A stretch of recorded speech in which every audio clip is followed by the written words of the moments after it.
illegal substance kan seperti itu kebanyakan ya. Wah gitu terus drop. Nah kalau ini tuh dibikin balance aja. And this is everywhere around us. After so many years aku penasaran pasti Indonesia punya by accident gitu. Aku lagi ke peternakan di Arancamaya, peternakan ayam.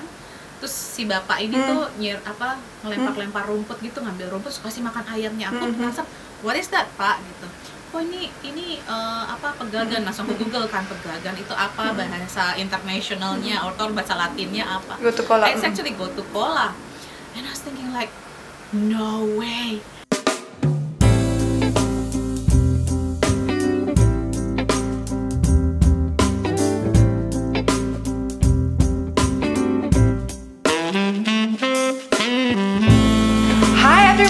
Welcome to another episode of Story Talk. Hari ini kita akan mengupas the healthy way to lose weight step by step with Debbie Jean-Marie. She's a naturopathic and EFT practitioner. So thank you so much ya Debbie for joining me today. How are you? I'm good, thank you. Thank you for inviting me. Seneng banget hari ini bisa sharing-sharing. Ini Debbie, kamu dari doing this live with me from London ya, asik banget. From Nottingham now. I'm based from in Nottingham. From Nottingham. Wow. So jadi Deb, kan a lot of people mereka tuh masih measure-nya tuh kalau ideal weight itu adalah tingginya berapa dipotong 110 dan that should be their supposedly ideal weight. Dan a lot of people chase this goal kayak aku harus mendapatkan ideal weightnya seperti ini. Dan sampai mereka tuh yang a lot of people kayak berasanya kayak aduh kok aku nggak segitu, and then they feel down, kok aku kayaknya nggak worthy, kok kayak kurang cantik, nggak confident, and so on and so forth. Nah kalau dari segi naturopatik atau holistic gitu, ada gak sih ideal weight? Does it even exist? Well, it's healthy weight. There's no such thing as ideal weight. It's healthy weight. Healthy weight. Kalau di naturopati. Okay. Yes. Jadi hitungannya sih sebenarnya kita kan kalau naturopati itu sebenarnya masih mengikuti medis. Kita masih sejajar, beriringan dengan medis. Okay. Ya kita punya BMI, namanya BMI calculator. Jadi kalau tadi hitung-hitungannya Dewi bilang tinggi badan dikurangi 110 ya, itu berarti batas bawah itu. Jadi yang paling rendah di BMI. Jadi kayak akunya misalnya nih, kalau aku 158, berarti kalau aku 157, 196 sampai 198 lah kurang lebih ya. Dikurangi 110 itu berarti kurang lebih my ideal weight kalau ikut hitungannya Dewi tadi berarti 46, which is that is the lowest. So kalau di healthy weight BMI calculator ini kita itu 18 di bawah 18,5 angkanya BMI-nya itu udah kekurangan. Nah, yang healthy itu antara 18,5 sampai 24,9. Nanti 24,9 sampai 29,9 itu adalah overweight. Nah, setelah itu di atas 30 BMI-nya baru itu obese. We call it obese. Nah, gitu. Ada kalkulatornya, tinggal Google aja BMI calculator. We put your height, your weight, terus kita juga umur, terus female atau male karena ada perbedaan juga laki-laki dan perempuan. Lalu juga kita tuh aktif, inactive atau moderate karena itu pengaruh juga. Nanti ada hitungannya juga. Oh, berarti kalau sehatnya, kalau menurunin berat badan nih misalnya setengah kilo sampai 1 kilo, atau kalau ada kelebihan berapa per minggunya gitu. Oh, nah tapi itu kan range-nya jauh tuh dari what was it 18,5 sampai 24,5 tadi ya indeksnya ya. Itu kan jauh 20, banget. 24, jadi how does it work?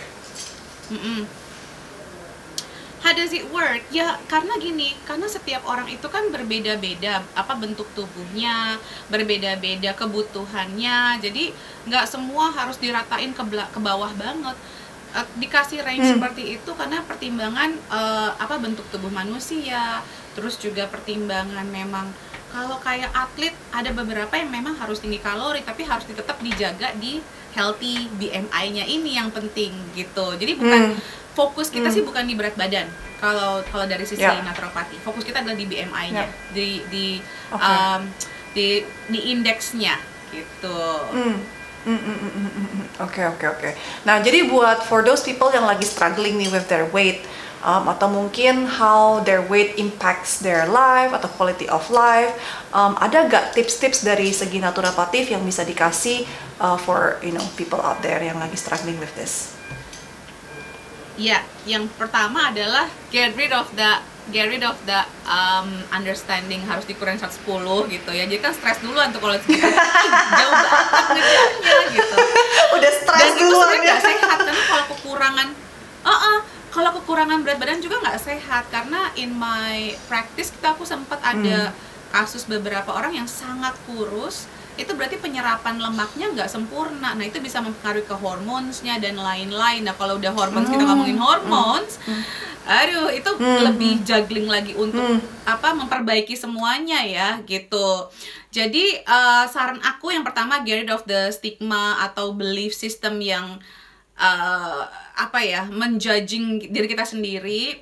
Yang kedua adalah understand the system of your body. Tubuh kita itu yang jahat mana, yang baik mana. Jadi kalaupun kita mau memilih makanan pun, kita akan memilih yang memang nourishing atau enggak gitu loh. Sebenarnya mengurangi berat badan itu is quite simple kok sebenarnya ya. Masukin yang positif, masukin yang memang memberikan makanan atau nutrisi kepada sel tubuh kita. Hindari yang tidak atau memberikan dampak buruk, pelan-pelan. Tapi yang paling penting sih sebenarnya ya Wia, kalau misalnya aku mau ngambil ke dasar naturopati, sleep is a very important factor. Yes. Kalau tidurnya masih berantakan, mau kita olahraga atau ya mungkin olahraga akan membantu ya, karena get rid of the excess stress level ya. Tapi kalau sleepnya masih berantakan, itu pemilihan makanan, cara berpikir kita pun tidak akan optimal untuk mendukung mencapai berat badan yang optimal ini. Jadi perbaikin sleepnya dulu, baru kita akan ke olahraga, baru kita akan ke makanan. Jadi udah, kalau aku sih prinsipnya setiap membantu klien-klien aku gitu atau diri aku sendiri, itu aku faktornya di situ, tidur dulu paling awal. Karena ada proses detoksifikasi alami setiap hari yang terjadi dalam tubuh kita, which everyone nggak sadar soal ini gitu. Kalau dipikirin soal detox tuh langsung mikirnya minum jus, iya. Padahal our body is equipped with something yang udah ada memang faktor detoksifikasinya setiap hari, dan kita cuman harus mendukung si faktor detoksifikasi itu. Yes. Nah, tapi buat orang yang misalkan struggling with sleep, nah itu gimana? Itu mungkin ceritanya udah panjang lagi ya. That's for another conversation kali ya. Iya betul banget sih. Tapi kalau mau dikasih yang sesimpel aja lah, cari magnesium intake tiap hari yang bagus. Terus kalau perlu regulasi bangun kita. Jadi the sunlight, kalau yang tinggal di Indonesia berbahagia banget ya, sunlightnya tuh kayak di jalan setiap hari pasti ada gitu. Kalau aku kan di sini kayak ini aja nih, hari ini mendung banget gitu.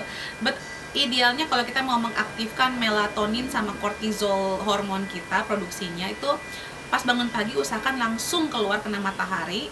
Itu kayak memberikan signal ke otak kita, hey, ini udah wake up time. So the cortisol will be produced. Nah, nanti tubuh kita akan kayak ngatur sendiri sekian jam saatnya kita harus beristirahat. Misalnya jam 7, jam 8, jam 9 malam tuh harus kita udah mulai lebih mellow, lebih relax, lebih nah itu nanti jam-jam 10:30 tuh melatonin langsung kick off. Memang kita harus tidur. Kan kebanyakan kita banyak nih, apalagi angkatan milenial ya, itu kan tidur biasanya tuh kerjanya tuh kerja freelance ya, kerja yang they decide when they want to work, when they decide when they want to tidur gitu ya. Jadi berantakan nih si body clocknya. Nah, ini yang kita harus perhatikan di situ. Itu bisa diputar kok. Dan magnesium rich food tuh. Magnesium rich food contohnya apa tuh? Brazil nuts, dark chocolate, green veg, biji-bijian juga banyak gitu, seperti flax seeds juga bisa ditambahkan. gitu. Wow, oke. What about kalau misalkan dari spesifik pola makan?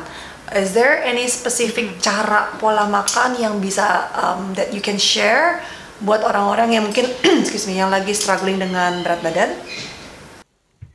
Oke, kalau yang spesifik, kalau misalnya kita mau ngambil yang paling dasar sih sebenarnya take a look at our Kemenkes RI. Sarannya Kemenkes RI itu sebenarnya aku happy banget sih sebenarnya dengan saran itu, cuman nggak terlalu digaungkan nih sama Kemenkes RI sendiri, dan orang banyak masih nggak tahu setengah piring kita tuh kalau bisa adalah sayuran.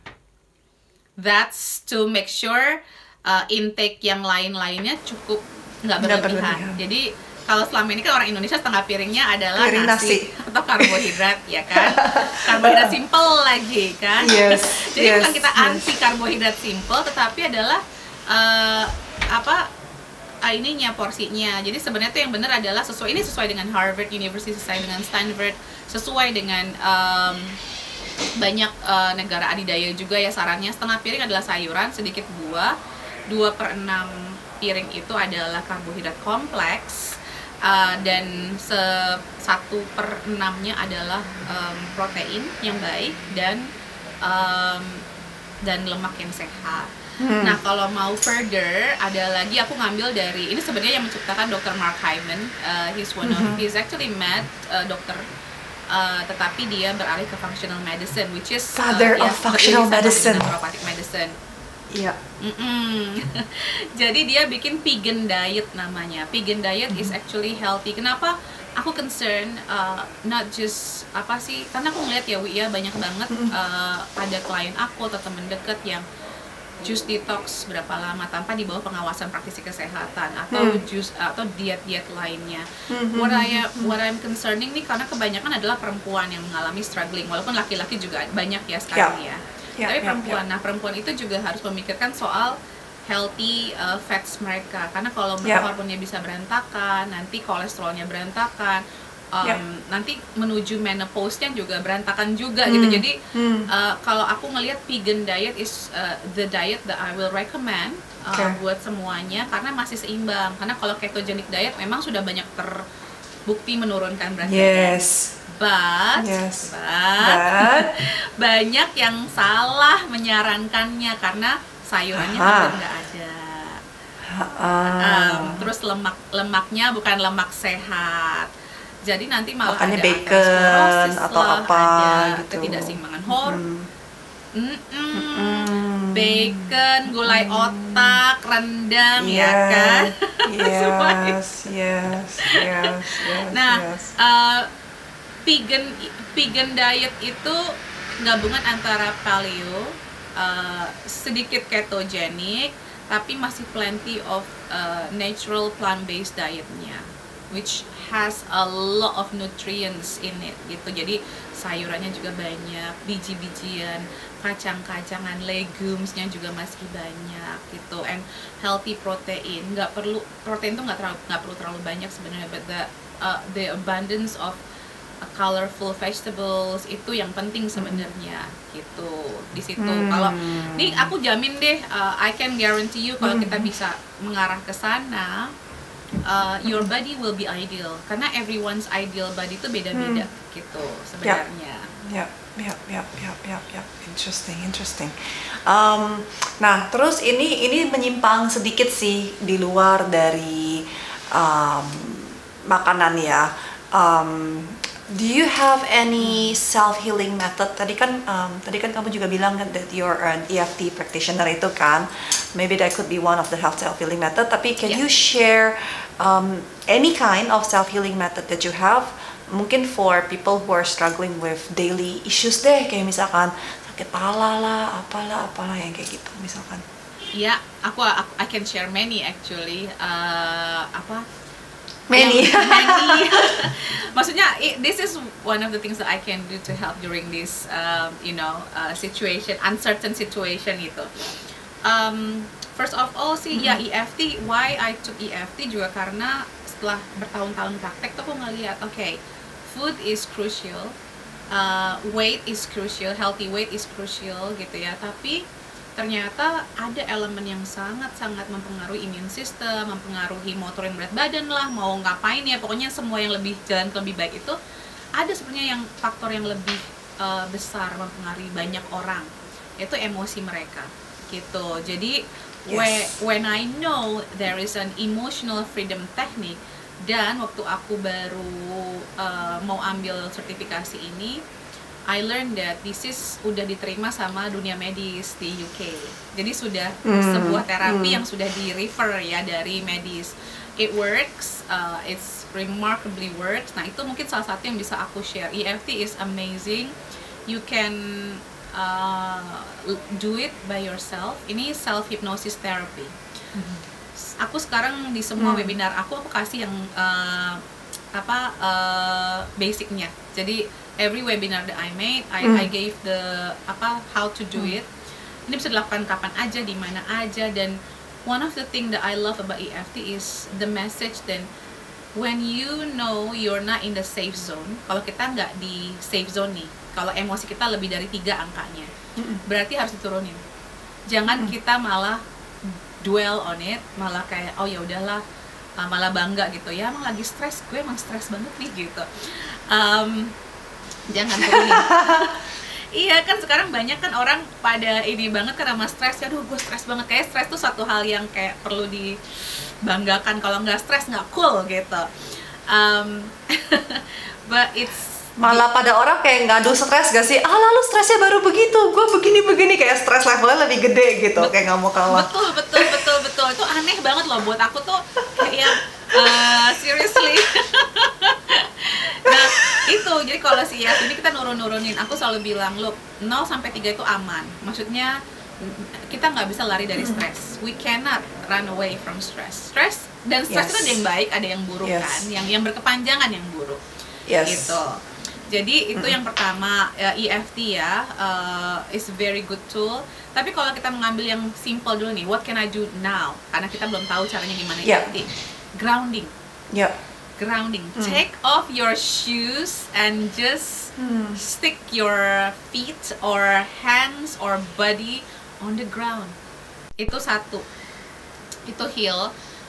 Aku tuh kalau udah misalnya seharian penuh dengan kerjaan dan segala macam, I literally go out, get the sunlight. Terutama lebih keren lagi kalau sambil grounding, sambil berjemur gitu ya. It's there's some connection with the earth that grounds you, makanya disebut grounding ya. That grounds you, pull that negative energy out of your body and just balance. Nah, ada lagi yang kedua yang simple, dan ini aku udah this is one of my go-to and my savior during my, aku pernah kena postpartum depression kan, and that was shocking to me, like sebagai seseorang yang udah mengenal naturopati sebelumnya via my husband's struggle with health, tapi aku belum jadi praktisi saat itu gitu. How could I get this gitu loh. Nah, di situ aku belajar namanya adaptogens. Adaptogens is amazing. Adaptogens itu membalancekan kita tanpa memberikan kayak kita tuh nggak, kalau orang kan nyari substance yang buat euforia, buat tenang, itu buat chill, itu kan agak sedikit. No, I thought you said, tadi mau ngomong euphoria. Enggak, I thought you were gonna say gimana euphoria. No, never mind. Don't mind me. Iya, betul. Kan ada kan kayak euforia terlalu berlebihan, atau nanti kalau udah terlalu berlebihan terus turunnya drop gitu kan. Itu kan illegal substance kan seperti itu kebanyakan ya. Wah, gitu terus drop. Nah, kalau ini tuh dibikin balance aja. And this is everywhere around us. Aku actually bikin my own after so many years. Aku penasaran, pasti Indonesia punya. And by accident gitu, aku lagi ke peternakan di Arancamaya, peternakan ayam. Terus si bapak ini tuh ngelempar-lempar rumput gitu, ngambil rumput, terus kasih makan ayamnya. Aku penasaran, what is that, Pak? Gitu. Oh ini pegagan. Langsung ke Google kan, pegagan itu apa, bahasa internationalnya atau bahasa Latinnya apa. Gotu kola. It's actually gotu kola. And I was thinking like, no way. Aku tuh mengobati banyak orang dengan GoTo Cola, terutama berhubungan dengan otak ya, berhubungan dengan keseimbangan otak gitu. Aku bilang gini, jadi di negara aku pikir tuh GoTo Cola tuh di negeri Cina yang di atas gunung atau apa, yang pokoknya yang sacred plant atau apa gitu ya. This is literally itu rumput yang dikasih makan ke ayam. Di pinggir jalan suka banyak. I've seen it before di pinggir jalan di mana-mana. Iya. Nah, I've been away from Indonesia too long kayaknya. udah kelamaan, aku sampai nggak tahu itu gitu. Kasian ya. Terus I did more and then finally I make a nice remedy.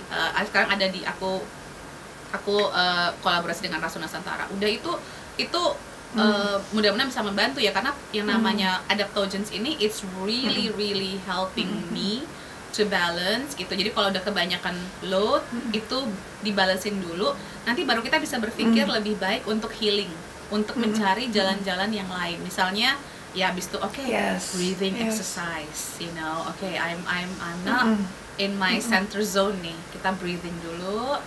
Soalnya kan kalau enggak kita nggak ada penetralisir itu tuh kita kayak gitu, what do I do? Iya. Sekarang apalagi nih di tengah-tengah this pandemi ini kan orang begitu kayak bersin dikit, sesak nafas dikit langsung tambah naik. Dan when your healing process itu nggak akan terjadi kalau kita nggak bisa calm ourselves down gitu. Udah banyak ya? Udah berapa? 1, 2, 3, 4.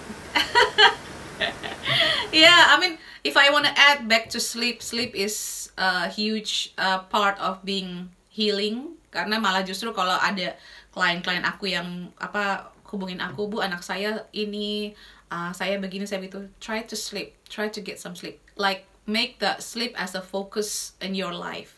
Sleep, kalau memang tadi udah aku share juga kan, kalau emang tidurnya nggak bisa, diatur, diperbaikin body clocknya. And what else can I give? Food. Food is medicine. Food is change your DNA, gives data and information to your cells. Food and water is huge part in healing process. Malah kalau di naturopati ada kita puasa air putih aja tuh ada selama beberapa waktu, karena giving your body a break and just hydrate and hydrate. Jadi kalau sekarang yang belum minum air putih, air putih aja lah gitu. Nggak usah yang macem-macem gitu. Air putih it's huge in healing. Food is your medicine. Use food. Kalau kita ngeliat makanan, ini nutrisinya apa gitu. Kalau nggak ada nutrisinya nggak usah masuk dalam tubuh. It's either poison or become medicine. So which one is your choice? That's amazing. So thank you so much ya Debbie ya for your sharing today. That was an amazing sharing session. Belajar banyak banget. Always happy to see you again, dan juga dengerin all your knowledge sharing dan segala macam. I love how you always share about food. Ini ada ini. Gimana cara makan ini tapi versi sehatnya. What do you need to substitute it with? I look at your channels juga. That was really amazing. So guys, kalau misalkan kalian if you want to know more about naturopathy, feel free to contact Debbie Jean-Marie. Follow her in her Instagram, dan juga Debbie ini sering melakukan pelatihan-pelatihan untuk cara hidup sehat, makan lebih sehat, dan tips dan segala macam. So she has tons of knowledge yang bisa banget bermanfaat buat teman-teman semua. So once again, thank you so much for your sharing today. I hope buat teman-teman yang nonton juga this has been meaningful for you. And semoga juga dapat tips-tips yang bisa digunakan langsung ya. So, thank you guys. Thank you for watching. And I'll see you again in the next episode. Bye-bye.